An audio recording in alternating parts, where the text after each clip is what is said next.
Hello mga kamamshi! Nagbabalik si Mami Irie. Good morning, good morning.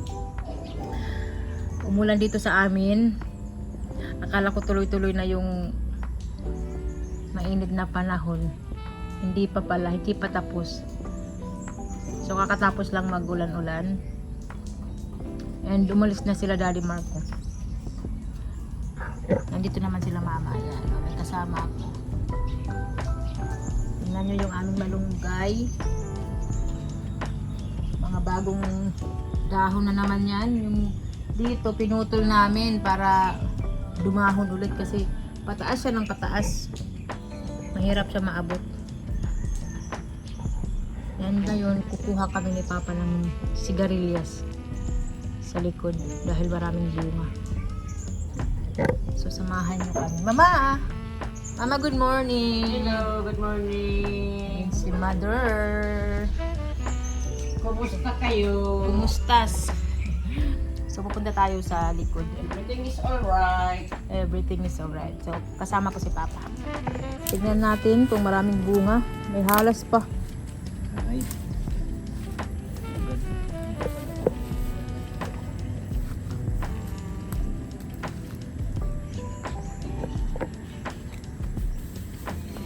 Uray halas.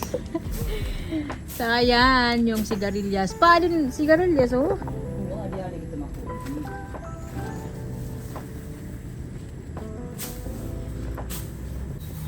Ano, damo nga lat bunga, Papa? Hanapin natin kasi nakuha yung ito. Mga dahon. Marami. Nung isang araw, kaka-harvest lang din ni Papa. Wala nang bunga pa. Doon. Puti. Hmm. Ayan. At ito pa udako.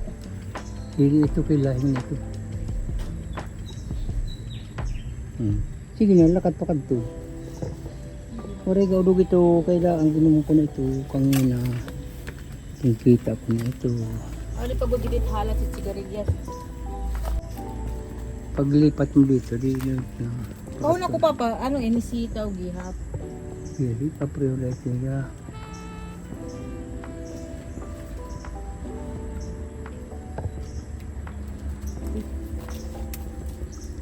Sige na, lakad ka na dito pa to. Kaya bumalik ka dito. Hmm. Hindi ako pa, pwede rin mo ko. Hindi dito kay pahakon ito. Papalahin na ni atin. Yan na. Tapos na. Dito, lipat dito. Aming bunga. Minsan lang ang sigarilyas, di ba pa? Minsan lang to. Mahirap to mahanap. Minsan lang yung nagtitinda nito. Masarap to igisa. Lagyan ng giniling or karne. Ayan. Mula, ato pa may dapa pa. Ay, damo nga ano. Marami pa pala dito. Ayan. Ayan. Ala, ayun pa. May dapa pa dako. Natago. Ayan si Papa. Hindi dia ubos. Wala na. So, ayun lang. Tingnan nyo yung harvest namin. Yung isang araw, marami din si Papa nakuha. Madagmit lang ni bumunga, no? May mga pisong palit, may mga pampalit, may mga bunga pa. Ito. Mga naman kadlo, tulo. May mga bukad gad, pero may mga gudti pa man. Sayang na usan na lang. Sigarilyas! May lalak dito wala. Mo painin ma, magigisahon.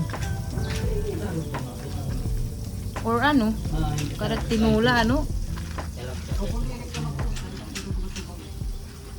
Utan. Utan ako. Maka, ang ganda basta maluto yan marasa. Tanganin yung ano, baboy.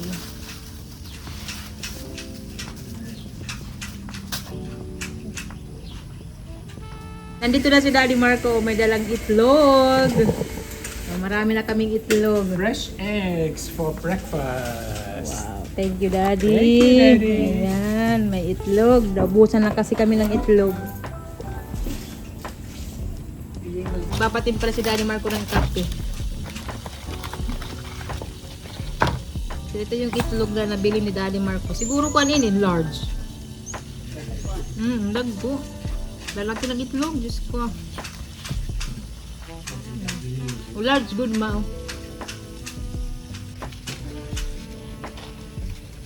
So, tara.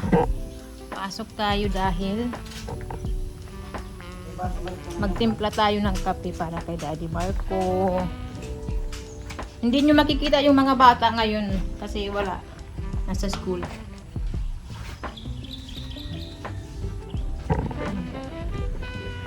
Pasok tayo, pasok. Agoy.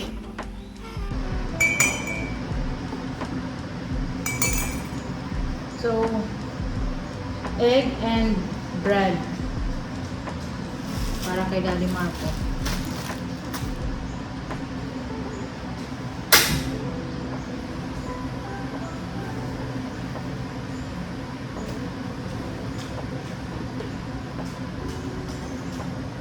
So ayun mga kamamshi,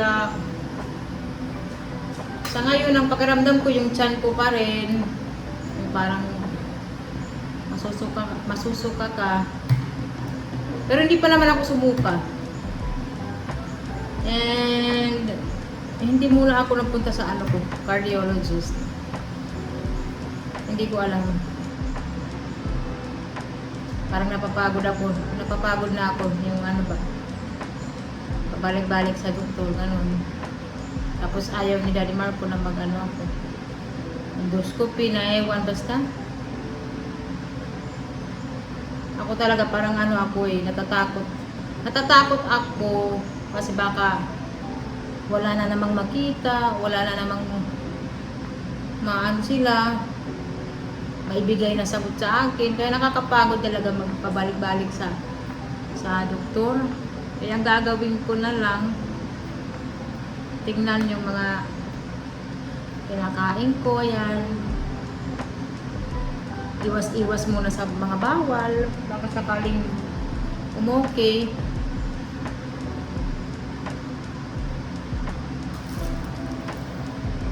Yun lang muna ang gagawin ko.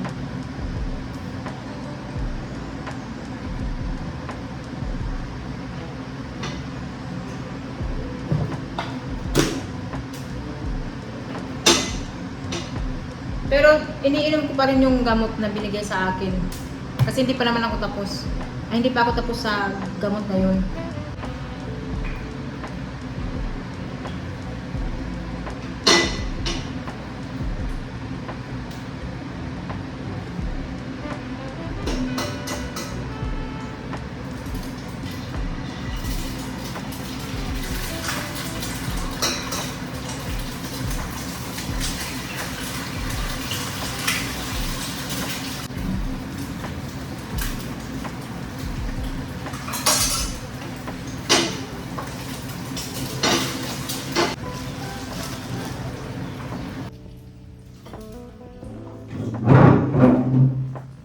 Ito yung breakfast ni Daddy Marco. Wow. Wow. Filipino eggs. Big ones. Look at the big ones, huh? Avocado. Avocado. And then There's we no make, avocado. And now we make it toast. Oh, ayun. Sandwich. Enjoy that. Yummy. Perfect egg, diba? Bacon eggs. Sa Switzerland, nako, sobrang mahal ng itlog. Dito, nakakabili kami ng isang tray. Unlimited yung itlog namin dito. Masaya ako na nalagyan ko na ito ng mga display. Kasi maganda ito mga kamamshi. Ito talaga yung plano ko nung una pa lang. Siyempre nagpahinga muna, na busy. So ngayon, binigyan ko na talaga siya ng oras. So bumili kami ni Daddy Marco ng mga display, kung ano lang yung makita ko, ayan. Tapos, Sa susunod, mag-ano na lang ako, maghanap ng iba, mag-order. O kung may makita sa store, bili. Pero sa ngayon, ito lang muna.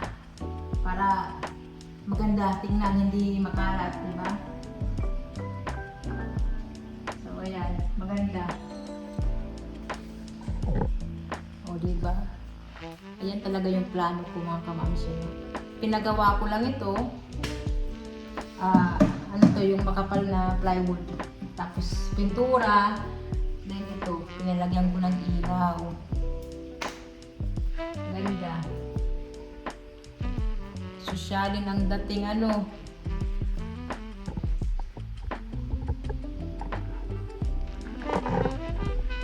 Kasi sabi ko kay Daddy Marco na maglagay na kami ng display kasi sayang. Sayang ito. Maganda siya eh. Kaya yan, natuloy na talaga mga kamamsi. Nakakatuwa. And maglagay kami ng dyan, picture frame namin. Yung mga maliliit lang. Tapos yung mga painting ko pala, hindi pa namin nailagay ni Daddy Marco dahil na-busy mga kamamsi, Monday to Friday. Minsan may mga event yung mga bata, kahit Sabado, ganyan. So, kailangan namin ng talaga, oras. Tingnan namin sa mga susunod na araw kung mailalagay namin yung mga painting ko kasi nasa na yun, nasa frame, natapos na namin. And ayun nga, yung mga halaman, ayusin ko para ilagay ko dito yung iba. Yung mga indoor na halaman. So yan, yan lang muna yung aking ipapakita sa inyo mga kamamsi. May bago tayong may bagong nangyari dito sa bahay namin. O, diba? Tapos, may nakita kami na ratan siya. Ratan siya mga kamamsi na parang corner set, gano'n. Corner set ba yun ang tawag? Dito dapat namin ilalagay ni Daddy Marco, ganyan. Mahal siya, mga ata, 20,000. Sabi ni Daddy Marco, pag na lang, pag may budget. Maganda siya dito. Ayan. Halimbawa, may kami, may bisita dito na lang. Ayan. Tapos may table. Tapos ratan pa siya. So, temporary. Ito lang muna. Ayan. Pero gusto kong lagyan dyan ng something na upuan, couch, or basta. Yan ang plano ko. And dyan gusto ko lagyan ng halaman. Tingnan nyo. Kasi maganda eh. Maganda yung namin, yung bahay. Kailangan ko lang ayusin.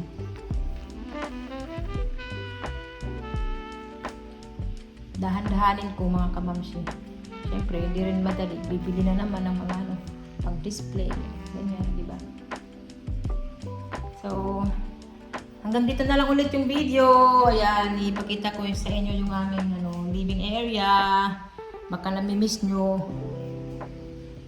And yung aming fountain na naman. Yung paborito ko. Ito yung pinaka-paborito ko dito na talaga. Part. Kasi pag naririnig ko yung tubig, nakaka-relax talaga.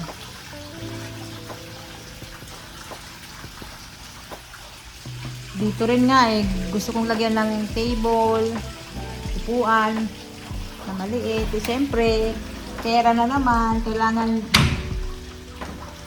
magbili kami yung may sobra kami sa budget namin. Hindi yung lang ba, bili kami ng bili. May mga kami anak nag-aaral, may tatlo sila. So, uunahin muna namin yung mga mas kailangan. Pero mangyayari din yan mga kamamsi. Lang tayo, antay-antay lang. Tapusin ko na yung aking video mga kamamsi. Maraming salamat sa panonood. Please like and share and see you sa next vlog. Bye bye!